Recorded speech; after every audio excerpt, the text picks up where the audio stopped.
Hello. So this is going to be an end times teaching. I have teachings and I have prophecy and dreams on my channel. This is going to be a teaching on the end times.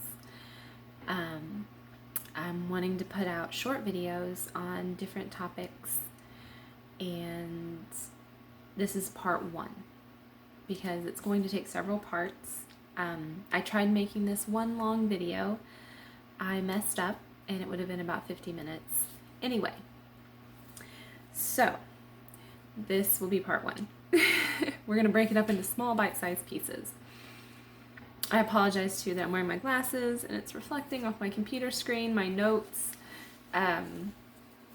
So that's what you're seeing, but I don't have my contacts in right now, so I'm going to continue the video wearing them anyway.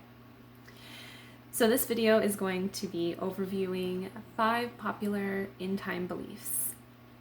Of course, some of them are more popular than others, and there's one that is particularly popular in America. I'm not sure how popular it is everywhere else. I assume it's fairly popular everywhere. I'm not sure, but I know it's very popular in America. Most people would be surprised if you thought differently than this end-time belief, which is called Futurism. A futurist believes that many prophecies in the Bible have not yet come to pass, especially Revelation chapter 4 through 22. They tend to believe a lot of the Bible is talking to us today. There's also 3 varieties of futurists. Pre-trib, because futurists believe in a one-world ruler and a 7-year tribulation. Pre-trib believes that Christians will be raptured before a 7-year hell on earth called the tribulation. Mid-trib believes that 3.5 years in, Christians will be raptured and go to heaven, and then there will be 3.5 more years of hell on earth. And then post-trib, that Christians will be here for 7 years of hell on earth and then be raptured. Okay. That's one belief. It may surprise you to hear that there are others. So I'm a little cold, so I got a blanket. Historicism. Historicists transpose Revelation, the book of Revelation, over history. So a historicist back when Hitler was around may have thought he was the beast, or they may think that Napoleon's the Antichrist or something like that. It's just throughout history, different historicists have thought that different people were the one world ruler, or different signs were what happened in Revelation. So there's no one historicist view. They're all kind of different, and they're always changing depending on how history changes. But most still believe in a 7-year tribulation and a rapture, as far as I'm aware. There's Idealism, which reads Revelation like a story. Everything is spiritual and symbolic, not literal. So in their view, the beast might be communism. It might be man, because 6 is the number of man. You see what I'm saying? It's all symbolic. It's not literal. They don't believe usually in a tribulation or a one world ruler.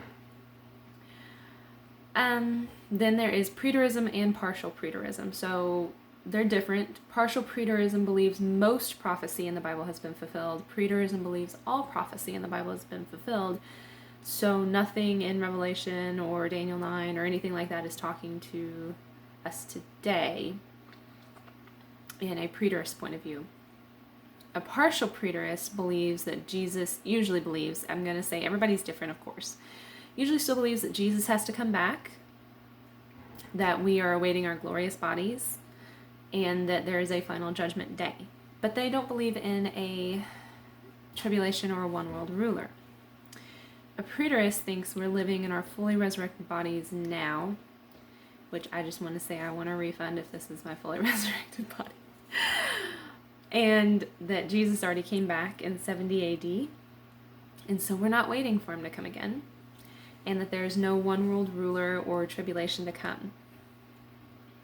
Okay. So bearing those things in mind, I just want to add a little something about futurism. Futurism is based on dispensationalism. Dispensationalism is a fancy word for, I'm going to break the Bible up into 7 time periods: the garden, the fall, the flood, Abraham, Moses, the church age, and the kingdom age.